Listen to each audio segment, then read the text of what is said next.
Hi, I'm Charlotte. I'm Ellie and we're on the MA Arts Management course at Royal Welsh College of Music and Drama, and we are doing our Orchestral Management placement. We are in preparation for the Orchestra Adventure concerts and tour to Carmarthen, which is massive. It's got 9 pieces altogether and excerpts from each piece.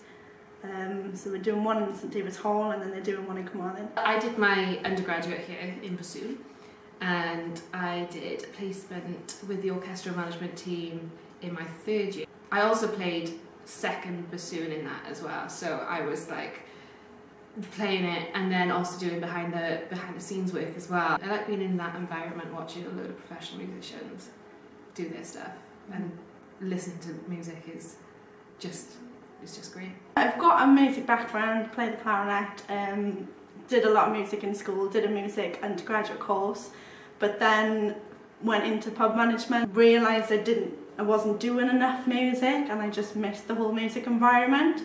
So that's why I wanted to do the arts management course, because I want to get back into a music job, ideally with an orchestra, which is why I'm doing this placement. All the music that we have in the library, and we get it out from the library, and then we have to mark up every part to say that who's got it, when they've collected it, and we just make sure the venue's all ready to be done, set up with the operations team, take a register, because registers are so important. They've got rehearsal first and then the rehearsal from 9, so we're there supervising, and then concert, which is insane. Like, we've got so many more schools. I did the concert last year in my undergrad, played bassoon in the orchestra for it, and it was just like a sea of children. I think once it all comes together, it'd be really cool. Yeah. I think it's always really cool as well seeing the kids' faces when they start playing the Star Wars theme. They're